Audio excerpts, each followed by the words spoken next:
In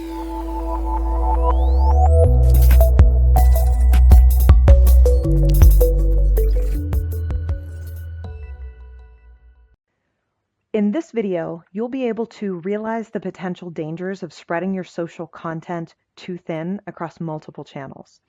You'll also be able to explain the pitfall of isolating content on a single third-party social channel where not everyone might be able to see it.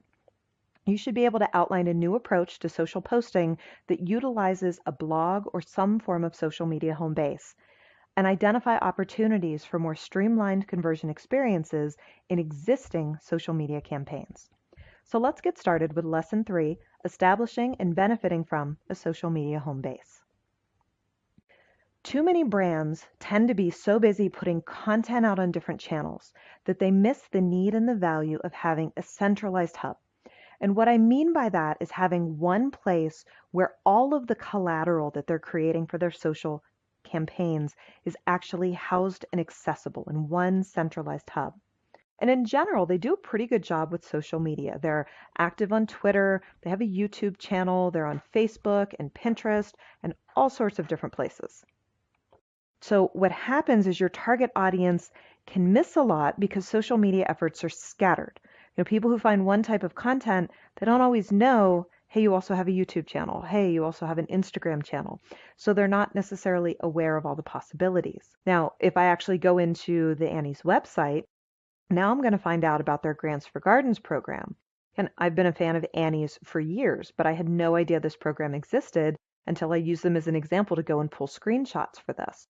So it's important to keep in mind that if you are utilizing your social channels as a way to draw people into deeper content on a site that you own, you have much more flexibility and ability to pass them through different types of content. Now, the other thing about having a home base, a place where your content on third-party channels points back to, is that then your social media efforts help boost your overall marketing efforts simply because of the way they impact everything online. So for example, if you're using your third-party channels as a way to attract people into deeper content on your site, you're pulling in traffic, focused traffic, potentially high volume traffic, and traffic that's emotionally invested. Because if they've seen your content somewhere and chosen to click into your site, they clearly have an interest. It also delivers links, volume of links, topical links, and credible links, the idea of social proofing. So that has a big potential benefit for you. It can deliver conversions. It can be much easier to get a conversion once you have someone in an environment that you have more control over than to get it out on a third-party channel, even as third-party channels are improving their ability to get those instant conversions. When we look at things like Twitter cards, even while those exist, you still have more control over the overall process and your ability to test and refine it when it's happening on your site. And then finally, this is just a way to deliver credibility because it lets you get out on some of these channels and demonstrate that knowledge and offer that teaser content that says you're here, you're present, and you have something to offer. Now, one of social media's biggest powers is the concept of touch point. Okay? It's important to understand that being able to go and meet customers where they already are and lead them back to you, that's where social channels truly have their power. Yes, it's also in the connecting. It's also in the ability to drive engagement and get exposure. But those are your starting points. To get those conversions, there's a lot of value in inviting them back into a place where they can engage with you on a deeper level. The other thing to understand about touch points is that the more times a consumer sees your brand or campaign mentioned, the more likely they are to engage with it. And again, that's one of those areas of true power in getting that exposure through social media. So if you look at each of our little person icons here, and you look at the sort of ripple effect circles that are spreading out around them, view each of those circles as a post to a social media channel.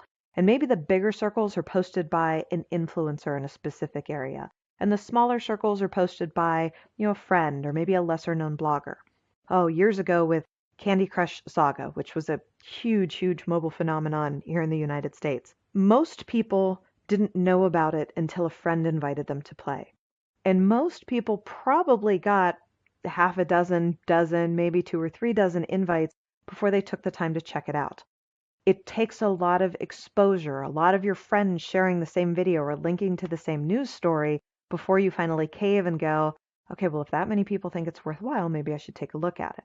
So if you look at those places where we have one person being impacted by multiple ripple effects, that's where we see the highest likelihood of engagement.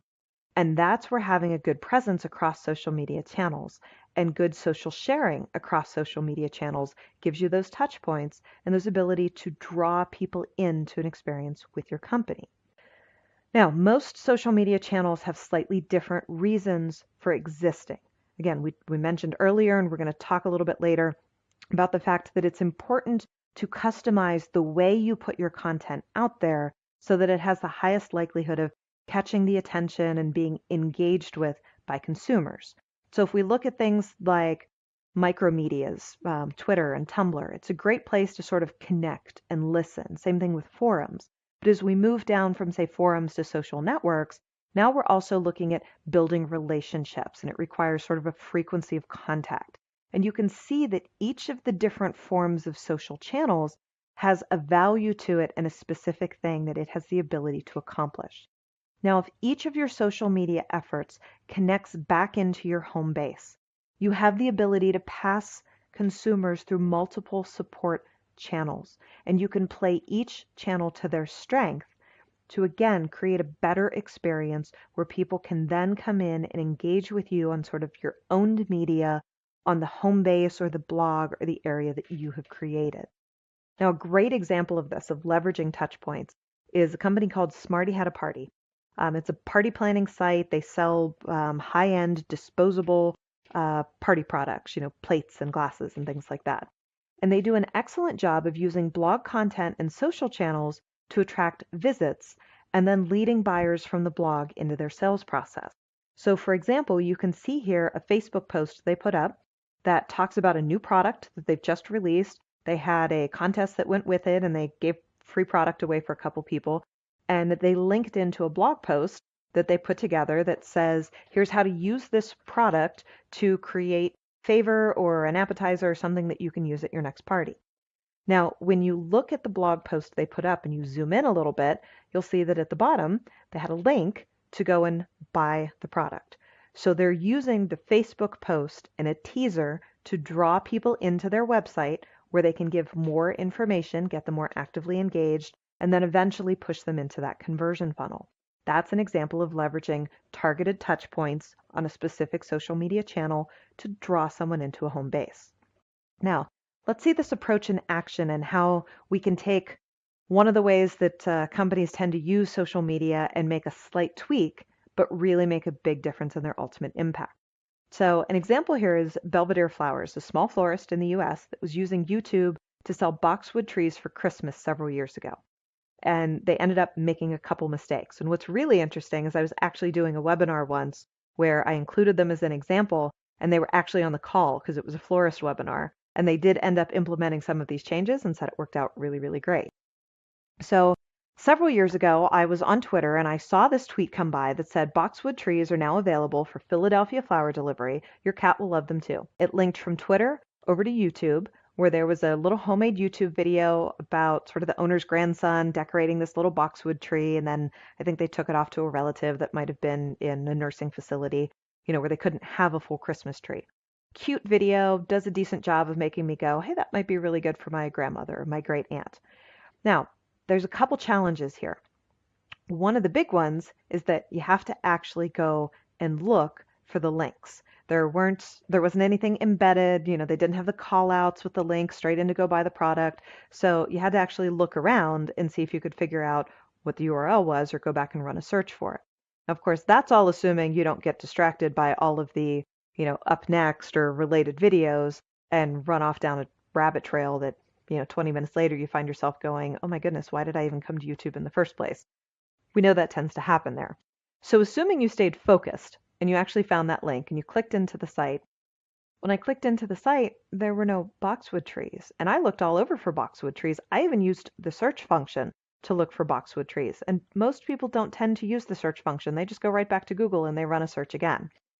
But as I was clicking around, I realized that they actually had a blog, which means they had the opportunity to write a great post about the benefit of using boxwood trees for aging relatives or in small apartments, and to embed that video right there into the blog post.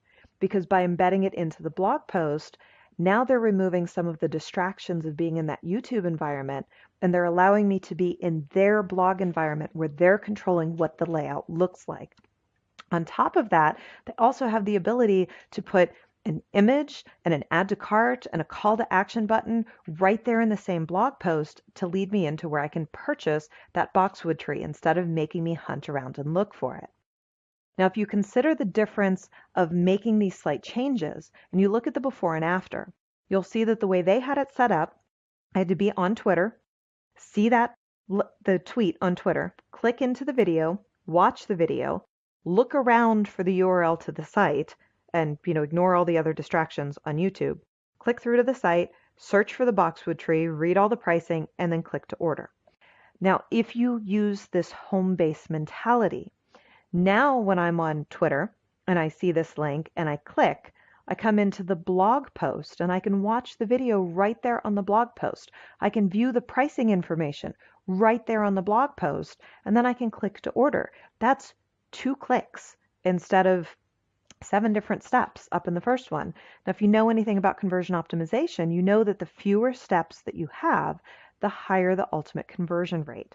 So again, very, very big difference. And that's just in the conversion process. That doesn't even count the inbound links, the potential for traffic that might click around to other areas of the site and be interested in a purchase.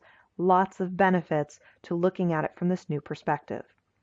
Now, a final word of advice is that social media provides an amazing opportunity to make a connection with customers. It's great to get out there on different channels and really engage, but you need to remember to invite them into your conversion funnel. And a lot of times that's going to mean inviting them into your site or inviting them into some point of conversion activity that gives you the ability to contact and engage with them in the future. Hey, want to become an expert in digital marketing? Then subscribe to the Simplilearn channel and click here to watch more such videos. To nerd up and get certified in digital marketing, click here.